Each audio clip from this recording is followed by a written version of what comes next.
What's going on, Jerome's? It's a beautiful Friday. Birds are chirping and stuff. Actually, so there were birds chirping the other day, but now they might be dead, frozen, buried under snow. Who knows? But we're going to fire up another 7-round Vikings mock draft because it's beautiful. Michigan Pro Day is going on right now. JJ McCarthy, how you doing? How you doing? So let's dive on in. Start draft. All right, so we're going to let some picks bleed off here. We got it on slow before moving on up to the east side. So Caleb Williams 1, Jaden Daniels 2. Patriots, so maybe they're in on Daniels, maybe they're in on May, maybe they're on McCarthy. Who really knows? Who knows what the world will bring? So 1, 2, 3 quarterbacks. Vikings could get up to 4 now if J.J. McCarthy is deemed the guy. At sec 2, I feel like the Vikings are pretty even on May, Daniels, or McCarthy. And, of course, whichever quarterback they end up with, even if it's Penix or Nix, they'll just be like, this is the guy the whole time. It's a beautiful thing about the draft. So the Vikings at 4 could make a deal. And remember, the Cardinals have another first-round pick from the Texans at 27. So the Vikings could make a little bit of business here. But it is going to cost a little something to move up. All right, so what do we do in this spot? We include the 4, include the 5, include a 6. 1, 2, 3, 4. Get your woman on the floor. Gonna get up to get down. I think it's gonna cost more though. Yeah. All right. So 11, 23, 4th, 5th, and 6th, as well as a future 3rd for 4 and 27. Basically, it's the cost of 11 to 7. That's gonna be a cost for the Vikings. Offer trade. Enhance. Oh. We did it. So now let's take Marvin Harrison Jr. You want to get nuts? Let's get nuts. But, so we got 10 trade offers. It's going to be fun. Dude, flip this to the Broncos. Actually, I just want to see how much we, oh, no. Yeah, we can't get into 2026 picks. So we're here chilling. We know what's happening. We're going down in early rounds. So J.J. McCarthy, Dynamite, you are the next quarterback of the Minnesota Vikings. But I think it's important. It's unlikely that Kwesi will be able to hang on to that 2025 first rounder, but it would be nice. Oh, let's speed this thing up. Otherwise, this will take forever. There you go. I want to go fast. And also, it's great that we're staying in the back end of the first round at 27 from Arizona. So we got a quarterback. Johnny Newton is, of course, our guy. Like, I honestly would feel comfortable if they took him at 11. But in the simulation, he ends up there. Let's see here. Murphy goes. Arizona took Joe Alt. It's a pretty good deal for them. At 23, they took Graham Barton. Ooh, kind of like that. So the Vikings are now on the clock at 27. JPJ is there chilling. Jerzon Newton is also there. Zach Frazier is our guy, who we know and love. Kool-Aid is there. Kool-Aid. St. Strill, I feel like Mike St. Strill might be the most underrated cornerback in this draft, pound for pound. All right, so we're doing this spot. Tyler Newman's just there. Peyton Wilson. So it's a toss-up. I mean, JPJ or Jerzon. I feel like the interior offensive line is a little bit deeper in this draft than defensive interior.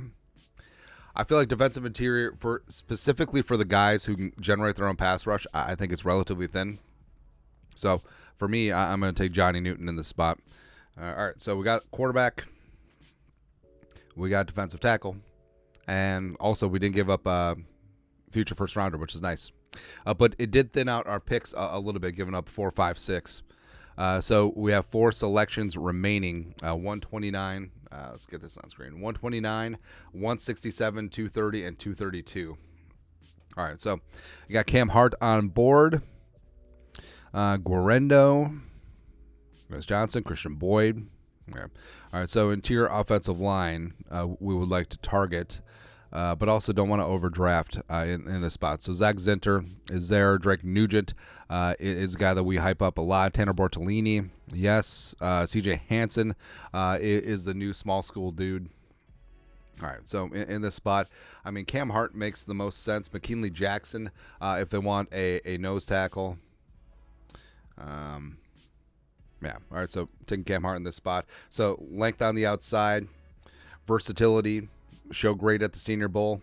A lot of upside in that spot. So we got 3 picks remaining. Keegan is there. Sunshell, McGregor, Michigan Pro Day representing. All right, to your offensive line. So Keegan, Newsred is there. Newsred had himself a solid combine too. Bortolini, we could take a little bit later. All right, so Keegan, I'm going to take in the spot. So Keegan, a little bit less heralded than Zach Zinter, but also doesn't have the injury stuff, but would be a great depth piece to the Vikings interior offensive line. 2 picks remaining.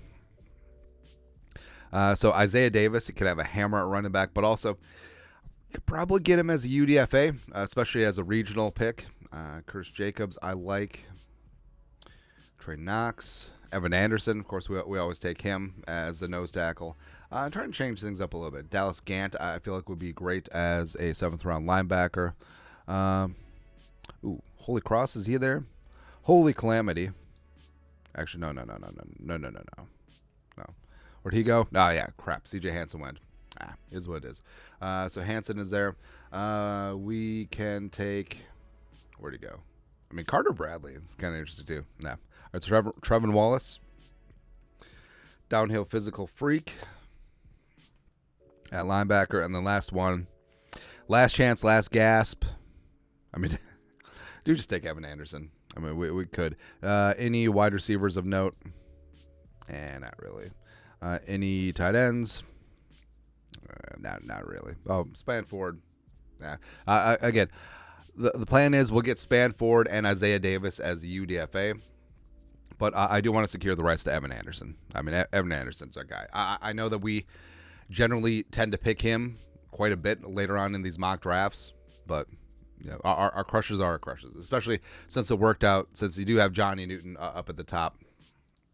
There you go. So Vikings a little bit condensed draft suite this year because moved up to 4, but did get 27 back. Vikings gave up 11, 23, a 4, 5, 6, and a future 3rd, but that's relatively okay because the Vikings are in line for some comp pick compensation, as well as they didn't give up the future first-round pick, which may be a deal breaker when it comes to these negotiations moving forward, but relatively okay. But J.J. McCarthy, big time on 3rd down, big time clutch throws, hasn't blossomed into the quarterback that he's going to be. He's more than a game manager. He's more than Teddy Bridgewater. He's more than that, man. And if Kevin O'Connell and McCown are completely sold on him and he's the guy, right? And, why are you taking quarterback 4? This is a different quarterback class than previous years. 27. So Johnny Newton down there, fallen. We'll certainly take him. Quick ass first step, good against the run too, just disruptive. That's exactly what the Vikings need. Evan Anderson is going to be a great nose tackle coming in from Florida Atlantic, has size, can 2-gap, also has some pass rushing upside, did great in all the postseason work as well. Cam Hart, length on the outside, great Senior Bowl. I think that he's the type of corner that Flores can definitely mold on the back end. Trevor Keegan can... He's going to get in there and compete for one of the guard spots moving forward. Trevor Wallace in the linebacker mix, as well as a plus special teamer right away. So if this is how it went down, again, not giving up the future first is really key. Quarterback of the future, you sutured up the defensive line, as well as you got yourself into your offensive line and some cornerback depth. Basically checked all the boxes on this one. So that's it. 7-round Vikings mock draft on this beautiful Friday. You guys know what to do. Skol, production value.